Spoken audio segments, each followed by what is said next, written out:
नमस्कार, मैं हूं साक्षी सिंह। स्वागत करती हूं आप सबका हमारे चैनल जीएसटी सुविधा केंद्र में, जहां हम आज बात करेंगे ईपीएफ के नए रूल्स की। कर्मचारी भविष्य निधि संगठन यानी ईपीएफओ दुनिया के सबसे बड़े सोशल सिक्योरिटी ऑर्गेनाइजेशन में से एक है। एम्प्लॉय प्रोविडेंट फंड यानी ईपीएफ के रूप में वेलफेयर प्रोग्राम के मैनेजमेंट का इंचार्ज भी है।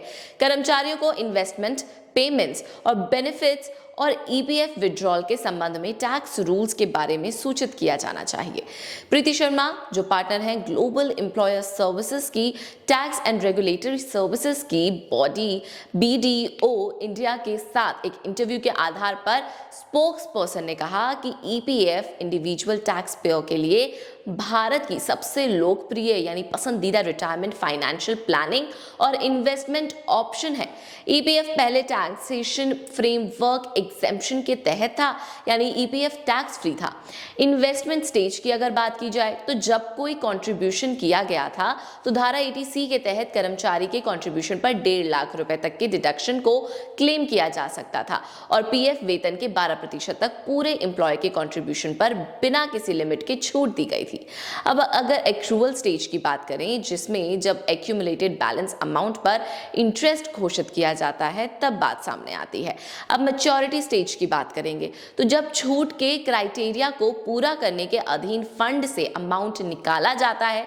भारत सरकार ने नेशनल पेंशन स्कीम और tax high net worth individual को बढ़ावा देने के लिए प्रीति शर्मा के अनुसार कुछ बदलाव करके कुछ टैक्स बेनिफिट्स को खत्म कर दिया है।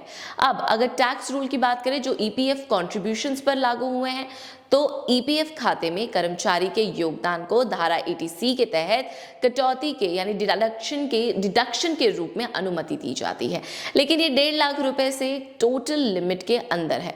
इस प्रावधान में कोई बदलाव नहीं है। कर्मचारी के ईपीएफ खाते में एम्प्लॉयर के योगदान पर पीएफ वेतन के 12% तक की छूट दी गई है।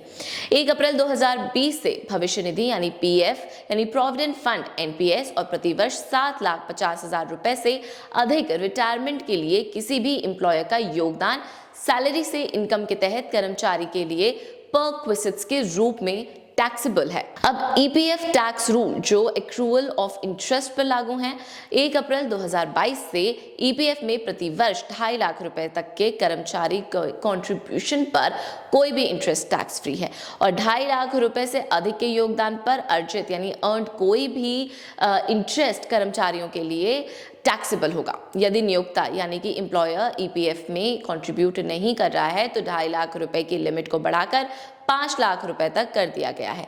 इनकम टैक्स डिपार्टमेंट द्वारा 31 अगस्त 2021 को जारी नोटिफिकेशन के अनुसार regional provident fund commissioner taxation purpose के लिए 2 अलग अलग खातों में व्यक्तियों को ईपीएफ बैलेंस को बनाए रखेंगे। एक खाते में 2.5 लाख रुपए या 5 लाख रुपए की लिमिट के अंदर कंट्रीब्यूशन और उस पर अर्न्ड इंटरेस्ट के यानी कि अर्जित ब्याज के साथ एडिशनल कंट्रीब्यूशन एक अलग टैक्स एलिजिबल खाते में रखा जाएगा। आरपीएफसी टैक्सेबल कंट्रीब्यूशन को बनाए रखने वाले अकाउंट पर भुगतान किए गए ऐसे इंटरेस्ट पर टीडीएस काटेगा। इसके अलावा नियोक्ता यानी एम्प्लॉयर द्वारा प्रति वर्ष 7,50,000 रुपए से अधिक के कंट्रीब्यूशन के अलावा जो कर्मचारियों के लिए परक्विजिट्स के रूप में टैक्सेबल है, इस तरह के एडिशनल कंट्रीब्यूशन से अर्जित किसी भी ब्याज यानी कि इंटरेस्ट या बेनिफिट या इस पर किसी आदि पर कर्मचारी टैक्स लगाया जाएगा। इस कंट्रीब्यूशन पर इंटरेस्ट, बेनिफिट आदि की काउंटिंग कैसे की जाएगी, तो ये इंश्योर करने के लिए इनकम टैक्स डिपार्टमेंट द्वारा रूल 3 पेश किया गया है। एम्प्लॉयर को भी ऐसे एक्रूअल पर टैक्स रोकना होगा। इसके अलावा एम्प्लॉयर को कर्मचारियों को जारी किए गए फॉर्म 16 और फॉर्म 12BA में रोके गए ऐसे एक्रूअल्स और टैक्सेस का डिटेल देना होगा। अब टैक्स रूल की बात कर लेते हैं जो ईपीएफ विड्रॉल्स रूप में है, यानी कि ईपीएफ विड्रॉल्स पर जो टैक्स रूल है उसकी बात कर लेंगे। 5 साल की लगातार सर्विस के बाद ईपीएफ में एक्यूमुलेटेड बैलेंस को निकालने की स्थिति में कंट्रीब्यूटेड अमाउंट और एक्यूमुलेटेड इंटरेस्ट पर कोई टैक्स देने की आवश्यकता नहीं है। हालांकि यदि 5 साल की नॉन स्टॉप सर्विस यानी निर्धारित परिस्थितियों के मामले में आरपीएफसी द्वारा अनुमत उसके पूरा होने से पहले एक्यूमुलेटेड बैलेंस अमाउंट को वापस ले लिया जाता है तो बचे हुए अमाउंट पर इंटरेस्ट को पूरी तरह से टैक्स से छूट नहीं दी जाएगी। ऐसे विड्रॉल पर टैक्स की काउंटिंग कुछ अलग अलग तरीके से की जाएगी। जैसे पहला ऑप्शन है एम्प्लॉयर का कंट्रीब्यूशन और कॉरेस्पॉन्डिंग इंटरेस्ट। एम्प्लॉयर का कंट्रीब्यूशन और उस पर इंटरेस्ट व्यक्ति के इनकम टैक्स रिटर्न में हेड सैलरी से इनकम के तहत कर्मचारी के हाथ में पूरी तरह से टैक्सेबल है।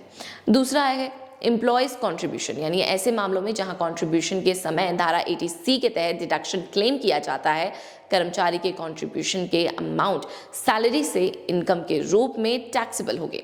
दूसरे मामलों में कर्मचारी के कंट्रीब्यूशन से निकाला गया अमाउंट टैक्सेबल नहीं हो सकता है।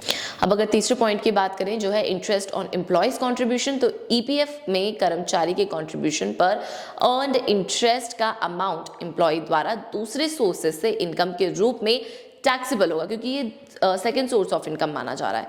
अब आरपीएफसी 5 साल की लगातार सर्विस पूरी होने से पहले निकाले गए टोटल अमाउंट, अगर आप 50,000 रुपए से अधिक है और उस पर 10% की दर से, यानी उस 10% की रेट से ये टीडीएस काटेगा। अब इन सब चेंजेस के बावजूद भी ईपीएफ टैक्स पेयर्स के लिए एक सबसे पसंदीदा रिटायरमेंट स्कीम बना हुआ है। ये जो चेंजेस हैं ये उन व्यक्तियों को प्रभावित या उन बंदों को इम्पैक्ट नहीं करेंगे जिनकी सैलरी 20 लाख रुपए तक है, जिनकी बेसिक सैलरी है और अर्न कर रहे हैं और ईपीएफ के लिए अपनी बेसिक सैलरी का 12% कंट्रीब्यूट कर रहे हैं। भारत में ज्यादातर लोग इसी कैटेगरी में आते हैं। फिलहाल आज की रिपोर्ट में इतना ही। विदा लेते हैं आपसे, और लेटेस्ट अपडेट्स के लिए सब्सक्राइब कीजिए हमारा चैनल और लाइक और शेयर कीजिए इस वीडियो को और मेंशन कीजिए अपने डाउट्स या कॉल कीजिए जीएसटी सुविधा केंद्र के टोल फ्री नंबर पर। नमस्कार।